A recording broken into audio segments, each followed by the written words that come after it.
जय हिंद। जब एक सोलर प्लेट से नॉर्मली पूरे घर का लोड चल सकता है तो आज के टाइम में हम लोग चाहे तो फ्लावर विंड टरबाइन लगाएं या फिर एक सोलर प्लेट लगाएं, बिजली बिल जीरो हो जाता है। और नॉर्मली घर में लोड होता ही क्या है, fridge, cooler, washing machine, LED TV और ये छोटी सी टुल्लू पंप होती है। अब इसके लिए हमें चाहे तो आप फ्लावर विंड टरबाइन लगा लीजिए या फिर सोलर प्लेट। और सोलर प्लेट लगवाने से पहले आप लोग एक ध्यान दीजिएगा, आपको सबसे सस्ता सोलर प्लेट लगाना है। और सबसे सस्ता सोलर प्लेट आगे वीडियो में आपको समझ में आ जाएगा। विंड टरबाइन की कीमत आप लोग बहुत पूछते थे, देखिए ना वो आ गई है गूगल पर। यहाँ पर देखिए इसको रिवील किया गया है और जल्द ही आप लोग के सामने भी होगा। धीरे धीरे ऑनलाइन वेबसाइट पर ये शो करने लगा है।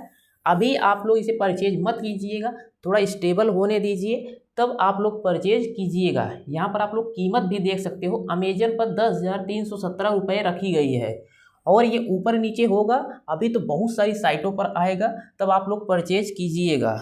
अब जैसे हम लोग बात करते हैं, नॉर्मली घर में आज के टाइम में 800 से 900 रुपये बिजली का बिल आता है। तो यहाँ पर आपको लगभग 8 से 10,000 रुपये महीने का बिजली का बिल हो जाता है और ये आपको भरना होता है।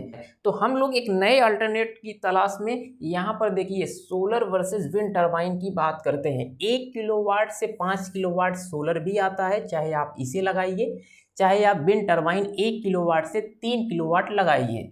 हम लोग बात करते हैं बैक सोलर और बैक टरबाइन की। बैक सोलर आपको 3500 से 4,000 रुपये में 1 किलोवाट मिल जाता है।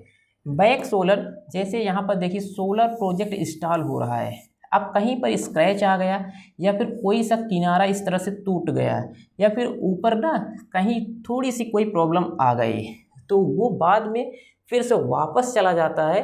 तो मार्केट में आपको जाना है तो कहना है हमें चाहिए बैक सोलर।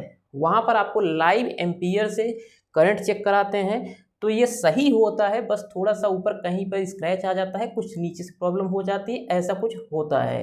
वैसे सेम आपको wind turbine, back wind turbine लेना है। ये आपको बहुत कम कीमत में 1 किलोवाट यहाँ पर आपको 10 से 15,000 रुपये में मिल जाता है। और यहाँ पर लगभग 1 किलोवाट नहीं 2 किलोवाट भी मिल सकता है। तो जो प्रोजेक्ट बड़े बड़े इंस्टॉल किए जाते हैं वहाँ पर यदि थोड़ी सी प्रॉब्लम आ जाती है तो उसे वापस कर दिया जाता है। तो मार्केट में आपको यही लेना है और इसमें आपको एम्पियर से करंट चेक करा के देते हैं। जब आप लोग इसे लेते हो तो आपका जो कंप्लीट सेटअप होता है, अब उसमें हमें क्या क्या लगाना होगा। जैसे देखिए 3 किलोवाट को हमने पहले ही एक्सप्लेन करके बताया है कि 3 किलोवाट सोलर सिस्टम में कितना खर्च आता है। यदि आप लोग 3 किलोवाट को यहाँ पर 10 से 12,000 रुपये में ले लेते हो तो आपके घर में यदि बैटरी इन्वर्टर पहले से लगा है तो आपको उसमें डबल बैटरी कर लेनी है। ये जो बैटरी होती है इसे डबल कर लेनी है। और इन्वर्टर, ये जो हाइब्रिड इन्वर्टर आता है इसे आपको लेना होगा। तो ये जो कंप्लीट सेटअप आपका होता है, ये आपका यदि बैटरी इन्वर्टर है तो 20 से 25,000 रुपये में कंप्लीट हो जाता है। आपके घर के पूरा लोड चलने लगता है। इस वीडियो को आप लोग सभी के पास शेयर कीजिएगा जो हमारे भाई बहन लेना चाहते हैं और उनके घर में बिजली का बिल ज़्यादा आ रहा है, जो लगवाना चाहते हैं चाहे तो विंड टरबाइन या फिर सोलर सिस्टम। तो नीचे कमेंट सेक्शन में आप लोग कमेंट कर दीजिएगा आप लोग कहाँ से वीडियो देख रहे हो और आपको कितने किलोवाट का सोलर चाहिए या फिर विंड टरबाइन चाहिए। अब हम लोग जैसे बात करते हैं विंड टरबाइन की भी, तो विंड टरबाइन को हमने पहले ही 3 किलोवाट तक का एक्सप्लेन करके समझाया है, बताया है। अब जैसे आप इसे लगवाते हो तो आज के टाइम में देखिए 10 से 12,000 रुपये में जो कीमत इसकी रखी गई है। अब जब आप लोग बैक विंड टरबाइन लेते हो तो ये 1-2 साल चली हुई हो सकती है या फिर ना कहीं पे कोई सी फॉल्ट आ सकती है, ये स्क्रू ढीला हो सकता है, ये ब्लेड ऐसे थोड़ी तिरछी हो सकती है। तो आपको इसे मेंटेनेंस कराने की ज़रूरत होती है और कम कीमत में फ्री आपका तैयार हो जाता है। तो नीचे आपको ये वायर ये सब सेटअप आपको लेना होता है। तो मेन जो सेटअप होता है इसका यही होता है कि आपको सस्ता लेना है और ज़्यादा महंगा इसमें पैसे इन्वेस्ट नहीं करने हैं। अब हम लोग यहाँ पर समझते हैं मेरे भाई, जैसे 1 किलोवाट का विंड टरबाइन सेटअप जब आप लोग वर्टिकल विंड टरबाइन सेटअप लगवाते हो तो 1 किलोवाट का ये जनरेटर होता है। इसमें आपको एक बैटरी, चाहे तो आप एक बैटरी लगाइए या फिर 2 बैटरी लगाइए। इसमें देखिए एक बैटरी लगाई गई है तो इससे आप फैन, टीवी, एलईडी और इससे मोबाइल चार्ज कर सकते हो। ये सब नॉर्मल लोड के लिए है। 1 किलोवाट ये इन्वर्टर इसमें लगाया गया है। ये डीसी होता है। यदि आप लोग इसे मार्केट से ये वाली लेते हो, नई लोगे तो थोड़ी महंगी हो सकती है, ये आपको 20 से 25 हज़ार रुपये कीमत जा सकती है। तो ये कीमत होती है। और ये जो आपको बैटरी होता है, ये 10 से 12 हज़ार रुपये की बैटरी हो जाती है और 5 से 7 हज़ार रुपये का इन्वर्टर हो जाता है। तो यही जो मोटी मोटी कीमत होती है इसकी, यही कीमत होती है।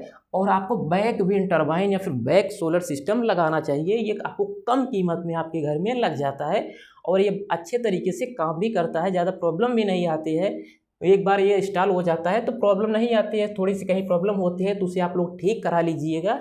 तो ये कंप्लीट सेटअप हमने आपको बहुत आसान भाषा में समझा दिया है। चाहे तो आप विंड टरबाइन लगा लीजिए या फिर आप लोग सोलर सिस्टम लगा लीजिए। ये नॉर्मली आपके घर का जो भी लोड होता है, ये यहाँ पर देखिए, ये आपको 1000 से 2000 की जो आपके घर में टंकी होती है, बस इसे भरना होता है। और गार्डन में जो आप सिंचाई करते हैं, छोटे मोटे जिसके पास खेत होते हैं वो, तो ये सब हो जाता है। और विंड टरबाइन तो आपके एरिया में यदि रात में भी हवा चल रही है और आप लोग समुद्र के किनारे हो या फिर गंगा के तटीय क्षेत्र से हो या फिर ना नदियों के ऐसे किनारे हो जहाँ पर हवाएं चलती हैं, तो ये तो 24 घंटे काम करेगा। और सोलर सिस्टम 12 घंटे काम करता है। तो चाहे तो आप अल्टरनेट के तौर पर बिजली के अल्टरनेट आप विंड टरबाइन या फिर सोलर सिस्टम लगा सकते हो। ये दोनों बहुत आसान भाषा में और बहुत कम कीमत में हमने आपको समझा दिया है। अब आपके मन में जो भी डाउट है, जो भी सवाल है, नीचे कमेंट सेक्शन में आप लोग कमेंट कर दीजिएगा, उसका भी रिप्लाई यहाँ से दे दिया जाएगा। तो मिलते हैं नेक्स्ट वीडियो के साथ एक नए टॉपिक के साथ। तब तक के लिए जय हिंद।